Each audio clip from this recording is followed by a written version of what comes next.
Hi everyone and welcome to this week's vlog. Here we are in February and well, past the middle of February, so time is flying. Anyway, this month I've really made a concerted effort to get up earlier because I felt like I was going to bed quite early because my husband's got a very physical job and is often quite tired, you know, early to me. I'm more of a late bird, but so I don't disturb him. I've been going to bed early. But then I feel like I'm having too much sleep, so I thought, why not get up earlier? So I've been getting up about 6 o'clock, and I've really been enjoying it actually because it's given me more time to go out walking early, just having time to myself in the mornings. I'm not really one of these people who likes to get up and rush out the door. I do like time to just ponder, have a nice cup of tea in the mornings, maybe read for a bit, pray about my day, and then go into the day at a more leisurely pace. So it has worked really well, and I'm really enjoying that at the moment. And it's weird because usually I'd find that really hard to get up early, but for some reason I've just found it easier. It's just so nice and still at that time of the day. So in the video you'll see that I've been on a few walks at that time of the day, and even though maybe some days have been a bit gloomy, there's still beauty when it's gloomy, and you'll see what inspired me to start painting, the beginnings of a painting that you'll see in the video, and hopefully I'll finish that soon. But I'm really probably about halfway through and really looking forward to seeing how that turns out. It's in oils. I then also visit Petworth House and Petworth again, just because it's one of my favourite places, to be honest, and there's so much in what is a reasonably small place that I never really cover it in one vlog. So I'd heard that there was more Turner paintings there, so I went to see those, and just a few new little places that I visited, so I hope you enjoy that. And then I also was preparing the studio for filming for the online course. But things like this vlog, they do take a substantial amount of time to edit and to film, and sometimes I wonder, you know, if it is worth it because it takes such a big chunk of my time, and I might need to find an easier way of doing that. Anyway, you'll see me sorting out the studio, getting it ready. It's in some semblance of order. Not quite there, but it will be by next week. So sit back, get yourself a nice cup of tea and enjoy the vlog.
Believe how many wires I have,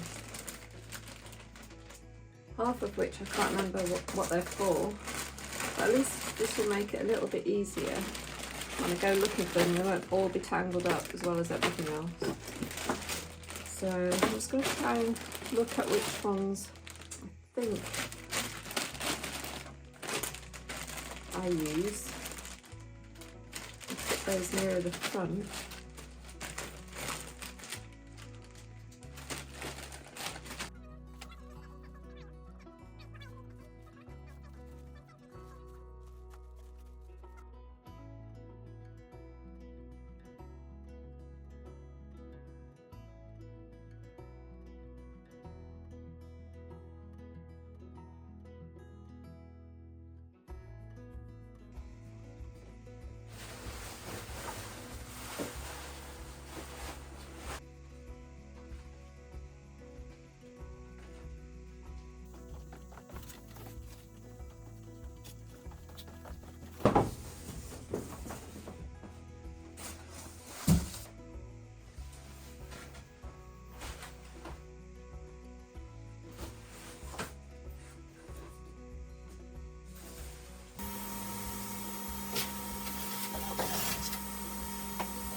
Well, I hope you enjoyed that little glimpse into life as an artist in February, and I must admit I can't wait for spring. I really appreciate you watching. I love to hear your feedback, and I'll see you next time. If you'd like to see my paintings, prints and cards that I create, you can visit my website lindavineart.co.uk. And also, while you're on the website, if you want to sign up for the newsletter, you can do that, and then you'll know when the online course is coming out or when new paintings and prints are released. So thank you for watching again.